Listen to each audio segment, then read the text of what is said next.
अस्सलामुअलैकुम व्यूअर्स, मैं आप सबको अपने YouTube channel English literature with G पर वेलकम करती हूं। उम्मीद है आप सब खैरियत से होंगे। आज का जो हमारा टॉपिक है वो रिसर्च मेथडोलॉजी ENG 412 का एक बहुत ही इंपॉर्टेंट टॉपिक है, इंट्रोडक्शन टू सैम्पलिंग मेथड्स। आज का जो हमारा लेक्चर है वो सैम्पलिंग के बारे में डिटेल से होने वाला है, जिसमें हम देखेंगे कि रिसर्च मेथडोलॉजी में सैम्पलिंग है क्या। सबसे पहले अगर इसकी डेफिनेशन देखें तो ये है, the sample is a group of individuals who will actually participate in research. यानी कि रिसर्च के अंदर जो चीज़ एक्चुअल हम पार्टिसिपेट करवाएंगे वो हमारे पास सैम्पल होगा। फॉर एग्जांपल, अगर हम किसी भी ग्रुप में, सपोज दैट हम 10 ग्रुप्स में अगर हम कोई कंपटीशन करवाते हैं तो यानी कि हमारे पास 10 सैम्पल्स होंगे जो एक्चुअली उस कंपटीशन में पार्ट लेंगे। बिल्कुल इसी तरह से हमारे पास जो ग्रुप या जो इंडिविजुअल हमारे पास रिसर्च में पार्टिसिपेट करेगा वो क्या होगा, हमारा सैम्पल होगा। यानी कि जितने ग्रुप्स होंगे उतने ही सैम्पल्स होंगे। सैम्पलिंग मेथड की मज़ीद 2 टाइप्स है हमारे पास, प्रोबेबिलिटी सैम्पलिंग मेथड और नॉन प्रोबेबिलिटी सैम्पलिंग मेथड। अब जी जो प्रोबेबिलिटी सैम्पलिंग मेथड है इसकी मज़ीद 4 टाइप्स हैं, जिसमें पहले नंबर पे है simple random sampling, systematic sampling, stratified sampling and cluster sampling. Non probability sampling की भी मज़ीद जो है हमारे पास 4 सब टाइप्स हैं, जिसमें सबसे पहले है हमारे पास कन्वीनियंस सैम्पलिंग, और उसके बाद है वॉलंटरी सैम्पलिंग और परपोजिव सैम्पलिंग, स्नोबॉल सैम्पलिंग। अब हम वन बाय वन देखेंगे कि ये जो प्रोबेबिलिटी सैम्पलिंग है इसकी मज़ीद ये क्या होती है और इनकी जो सब टाइप्स हैं वो असल में हैं क्या। अब हम इनके बारे में तफसील से बात करेंगे। सबसे पहले हमारे पास प्रोबेबिलिटी सैम्पलिंग मेथड। अच्छा, जो प्रोबेबिलिटी सैम्पलिंग मेथड है इसमें हमारे पास जो सिलेक्शन होती है वो स्टैटिस्टिकल फॉर्म में होती है।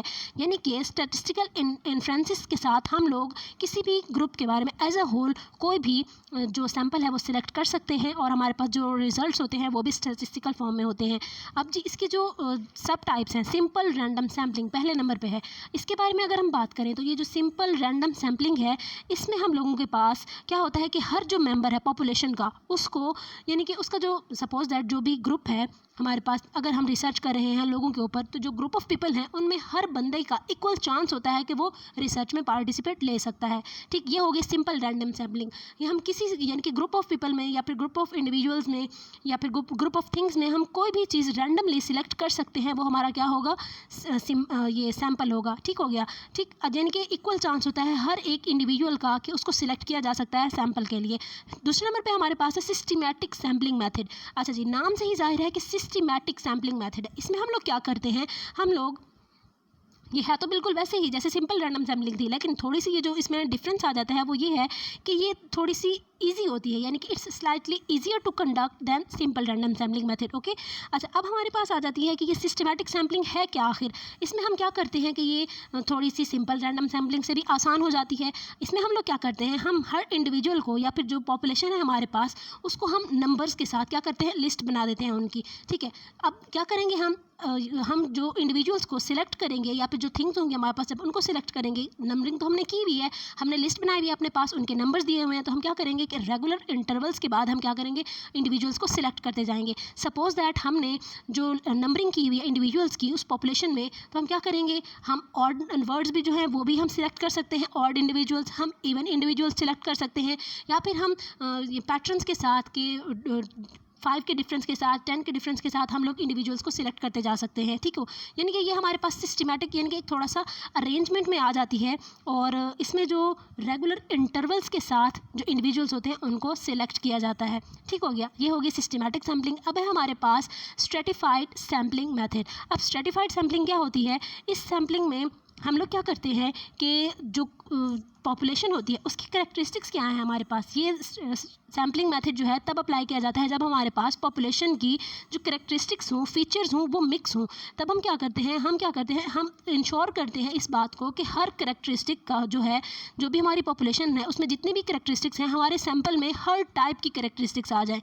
ठीक हो गया। अब स्ट्रेटिफाइड सैम्पलिंग में हम करेंगे क्या, ये कब अप्लाई की जाती है, सबसे पहले नंबर पर तो ये देखेंगे, ये अप्लाई तब की जाती है ये सैम्पलिंग मेथड जब हमारे पास जो पॉपुलेशन है जिस पे हम करने जा रहे हैं रिसर्च, उसकी जो करैक्टरिस्टिक्स होंगी वो मिक्स्ड होंगी, उसके मिक्स्ड फीचर्स होंगे, तब हम इस बात को यकीनी बनाएंगे कि जो हमारे पास सैंपल हो उसमें हर टाइप की करैक्टरिस्टिक्स मौजूद हों।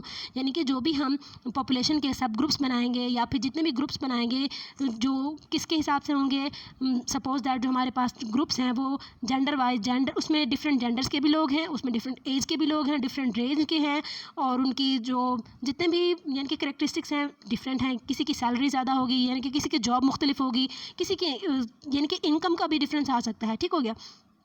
अब हम कोशिश ये करेंगे स्ट्रैटिफाइड सैम्पलिंग में कि हमारे पास हर करैक्टरिस्टिक के बंदे जो हैं हमारे पास हर सैंपल मौजूद होना चाहिए। हम हर इंडिविजुअल को सिलेक्ट करेंगे, हर एज का होगा, हर जेंडर का होगा, हर रेंज का होगा।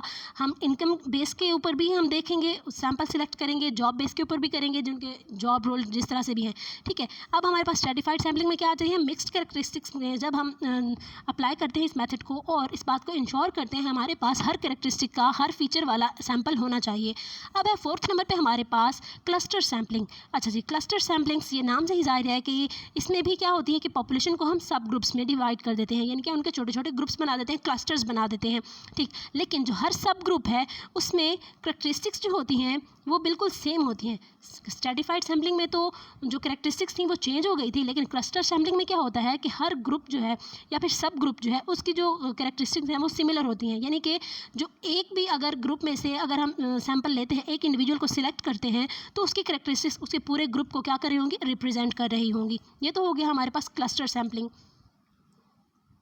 अब अगर हम देखें नॉन प्रोबेबिलिटी सैम्पलिंग मेथड को, तो इसके बारे में हम बात करें तो नॉन प्रोबेबिलिटी सैम्पलिंग मेथड जो है इसमें हम नॉन रैंडम सिलेक्शन करते हैं। नाम से ही जाहिर है नॉन रैंडम या नॉन प्रोबेबिलिटी सैम्पलिंग जो है उसमें क्या है, नॉन रैंडम सिलेक्शन आ जाती है कि हम रैंडमली सिलेक्ट नहीं करते, हम नॉन रैंडमली सिलेक्ट करते हैं। ठीक हो गया। अब इसकी जो मज़ीद हमारे पास सब टाइप्स आ जाती हैं, उसमें हमारे पास कन्वीनियंस सैम्पलिंग। ठीक, अब नाम से ही जाहिर है कि हम क्या देखेंगे, अपना कंफर्ट देखेंगे। अच्छा, ये जो नॉन प्रोबेबिलिटी सैम्पलिंग मेथड है इसमें अगर आपको क्या लगता है कि किस चीज़ के लिए ये non probability sampling method use किया जाता होगा, अगर हम रिसर्च कर रहे हैं किसी भी चीज़ की, अगर हमने उसको क्वालिटेटिवली रिसर्च करनी है, ठीक, क्वालिटेटिव रिसर्च है हमारी, या फिर अगर हमने जो टेक्निक्स हैं उनकी क्वालिटी चेक करनी है, जब हम या फिर हमारी जो रिसर्च है वो क्वालिटेटिव है, तो ये उसमें हमारे लिए आसानी रहेगी कि हम उसकी नॉन रैंडम सिलेक्शन करते हैं। ठीक हो गया। और नॉन रैंडम उसकी सैम्पलिंग होती है। अब पहले नंबर पर हमारे पास कन्वीनियंस सैम्पलिंग, इसमें नाम से ही जाहिर है कि हम अपने कम्फर्ट को देखेंगे और ऐसे हम इंडिविजुअल सिलेक्ट करेंगे, और या फिर ऐसे हम लोग उन लोगों को एक्सेस करेंगे जो हमारे आसपास हमें आसानी से मिल जाएंगे। ठीक है। यानी कि अब इस कन्वीनियंस सैम्पलिंग में जो रिसर्चर है वो उन लोगों को एक्सेस करेगा जो उसको इजीली अवेलेबल होंगे। ठीक हो गया। ठीक, ये उन लोगों को रिसर्चर इंक्लूड करेगा जो उसे आसानी से मिल सकते होंगे, वो अपनी कन्वीनियंस देखेगा। ये नहीं होगा कि वो मतलब कि करैक्टरिस्टिक्स को देख रहा है, सारा कुछ देख रहा है, नहीं, जो उसको इजीली आ रहा है उसके पास, जो उसके इजीली एक्सेस में है, तो वो क्या करेगा, रिसर्चर जो है उन लोगों को, उन इंडिविजुअल्स को कहेगा कि आप मेरी रिसर्च में पार्टिसिपेट करो, उनका वो सैंपल ले लेगा। ठीक हो गया। अब ये जी इसकी अगर हम अपनी कन्वीनियंस को देखेंगे तो हम लोग कह सकते हैं कि इसका जो रिज़ल्ट होगा वो इतना यानी कि जनरलाइज नहीं होगा। ठीक हो गया। अब है हमारे पास वॉलंटरी रिस्पांस सैम्पलिंग।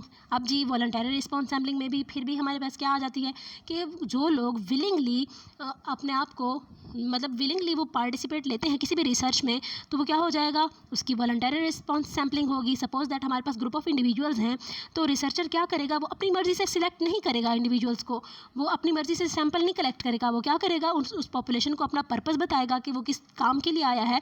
तो जो उसके पास जितनी भी पॉपुलेशन है उनमें जो इंडिविजुअल्स होंगे वो खुद को वॉलंटियर करेंगे कि हम लोग इस रिसर्च में पार्टिसिपेट करना चाहते हैं। अब इसका एक ड्रॉबैक भी तो होगा कि कुछ लोग जो होते हैं वो किसी का कॉन्फिडेंस लेवल ज़्यादा होता है, किसी का कुछ होता है, तो वो इनहेरेंटली कुछ लोग जो होते हैं वो मोर वॉलंटियर होते हैं देन अदर्स। तो जो वॉलंटियर होंगे वो लोग तो पार्टिसिपेट कर जाएंगे, इसमें भी यानी कि रिज़ल्ट्स के ऊपर असर पड़ेगा, जिसमें क्या होगा कि वो इतने रिलायबल रिज़ल्ट्स जो हैं वो हम लोगों को नहीं मिलेंगे, क्योंकि वॉलंटरी रिस्पांस में कुछ लोग जो होते हैं शाय होते हैं, कुछ कॉन्फिडेंट होते हैं, तो जो खुद को वॉलंटियर वही करेंगे जो कॉन्फिडेंट होंगे।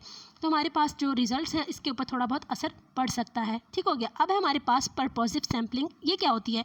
This type of sampling involves the researcher using their judgement to select sample that is most useful to the purpose of the research. अब जी नाम से ही जाहिर है कि जो इंडिविजुअल हमारे रिसर्च को जो सैंपल हमारी रिसर्च को सबसे ज़्यादा सूट कर रहा है हम उसी को सिलेक्ट करेंगे। ठीक है, हम जाते हैं कहीं पे सर्वे करते हैं, कुछ भी करते हैं, तो हम उस इंडिविजुअल को लेंगे जो हमारी रिसर्च को सबसे ज़्यादा सूट कर रहा होगा। ये भी किस में आ जाती है? क्वालिटेटिव रिसर्च में आ जाती है कि जो रिसर्चर है उसने क्या करना है? डिटेल्ड नॉलेज उसने डिटेल्ड नॉलेज जो है वो गेन करना है उस बंदे से जो उसकी रिसर्च को क्या कर रहा है? सबसे ज़्यादा सूट कर रहा है। ठीक है, अब जी हमारे पास है इसकी लेकिन इसका एक जो पॉजिटिव इफ़ेक्ट है पर्पसिव सैम्पलिंग का, वो ये है कि पर्पस के बेस पे है ना कि हमारे जो सैम्पलिंग का पर्पस है हम सिर्फ उसी इंडिविजुअल को ले रहे हैं, उसी का ही सैंपल ले रहे हैं, तो हमारे जो रिजल्ट्स होते हैं वो रैशनल होते हैं और क्लियर क्राइटेरिया होता है हमारे रिजल्ट्स का। ठीक है, अब है हमारे पास स्नोबॉल सैम्पलिंग। स्नोबॉल सैम्पलिंग ये जो है, अगर जो हमारे पास सपोज दैट हमारे पास है पॉपुलेशन को एक्सेस करना बहुत ही मुश्किल हो रहा है, हमारे पास इतनी ज़्यादा पॉपुलेशन नहीं है, हमारे पास इतने ज़्यादा इंडिविजुअल्स नहीं हैं कि हम आसानी से अपने रिसर्च के लिए सैंपल इकट्ठे कर सकें, तो हम क्या करेंगे? हम तब ये अप्लाई करते हैं ये वाला मेथड स्नोबॉल सैम्पलिंग। इसमें क्या होता है कि हम जो जितने भी पार्टिसिपेंट्स हैं वो उनकी छानबीन करते हैं, उनको एक दूसरे के थ्रू। ठीक है, हमारे पास कुछ बहुत कम लोग हैं, सपोज दैट बहुत कम लोग हैं, जितने भी हैं 2 हैं 3 हैं 4 हैं 5 हैं, जितने भी होंगे वो कम लोग जो हमारे पास होंगे उनके थ्रू हम दूसरे लोगों से कांटेक्ट करेंगे और फिर हमारे पास जो होगा हम उनको अपने रिसर्च के लिए एज अ सैम्पल उन्हें पार्टिसिपेट करवाएंगे और उन्हें सिलेक्ट कर लेंगे। ठीक है, यानी कि हम स्नोबॉल सैम्पलिंग में क्या करते हैं? हम पार्टिसिपेंट्स के थ्रू दूसरे पार्टिसिपेंट्स की तरफ जाते हैं। हमारे पास कम पार्टिसिपेंट्स हैं, हम उनके थ्रू दूसरे पार्टिसिपेंट्स से कांटेक्ट करते हैं और उसके बाद हम लोगों को जो रिसर्च का है वो हमारा पर्पस जो है वो फुलफ़िल हो जाता है। अब आप लोगों ने हमें बताना है कि ये जो स्नोबॉल सैम्पलिंग है, क्या ये इससे हम डिफरेंट पीपल से कांटेक्ट कर सकते हैं? या हम लोग ज़्यादा लोगों के साथ स्नोबॉल सैम्पलिंग से कांटेक्ट कर सकते हैं? अगर हाँ है तो भी वजह बतानी है आप लोगों ने, अगर नहीं है तो भी आप लोग वजह बताएंगे। ठीक है, कि स्नोबॉल सैम्पलिंग के थ्रू क्या हम बहुत मुख्तलिफ लोगों से कांटेक्ट कर सकते हैं। अब जी है हमारा ये जो टॉपिक था यहीं पे एंड होता है कि हम लोगों ने जो सैम्पलिंग देखी है उसमें 2 टाइप्स की है, random sampling, non random sampling, यानी कि probability sampling and non probability sampling. फिर उनकी हमने मज़ीद टाइप्स देखी हैं। अब अगर हम इस टॉपिक को कंक्लूड करें तो हम लोगों ने देखा है कि हमारे रिसर्च के पर्पस के ऊपर बेस करके हम लोग सैम्पलिंग के मेथड्स जो हैं वो हम क्या कर सकते हैं? अप्लाई कर सकते हैं। सबसे पहले तो हम लोगों ने देखा कि सैम्पलिंग क्या होती है, जिसमें हम लोगों ने वो इंडिविजुअल्स देखे हैं जो एक्चुअली पार्टिसिपेट कर रहे थे रिसर्च के अंदर, तो उससे हम लोगों को आसानी हो गई है कि हमारा जो सैंपल होता है वो इंडिविजुअल्स होते हैं जो एक्चुअली पार्टिसिपेट कर रहे होते हैं रिसर्च में। फिर हम लोगों ने इसकी सब टाइप्स देखी हैं और जो टाइप्स हैं इसकी सैम्पलिंग की वो किस बेस पे हैं कि अगर हमारा जो रिसर्च का जो भी पर्पज़ है, हमारी रिसर्च क्वालिटेटिव है तो हम उसी के अकॉर्डिंगली कोई एक मेथड सेलेक्ट कर लेंगे सैम्पलिंग का, और अगर हमारी रिसर्च क्वांटिटेटिव है तो उसी के अकॉर्डिंगली हम लोग आसानी से कोई भी मेथड चूज़ करके सैम्पल इकट्ठा कर सकते हैं और अपनी रिसर्च को आगे बढ़ा सकते हैं। ठीक हो गया, आज का जो हमारा टॉपिक है वो यहीं पे एंड होता है। उम्मीद है आप लोगों को समझ आ गई होगी। मिलते हैं अगली वीडियो में, तब तक के लिए अपना बहुत सारा ख्याल रखिएगा। वीडियो पसंद आई हो तो उसे लाइक कीजिएगा, चैनल को सब्सक्राइब ज़रूर कीजिएगा, अपने फ्रेंड्स के साथ ज़रूर शेयर कीजिएगा। अपना बहुत सारा ख्याल रखिए। अल्लाह हाफिज़।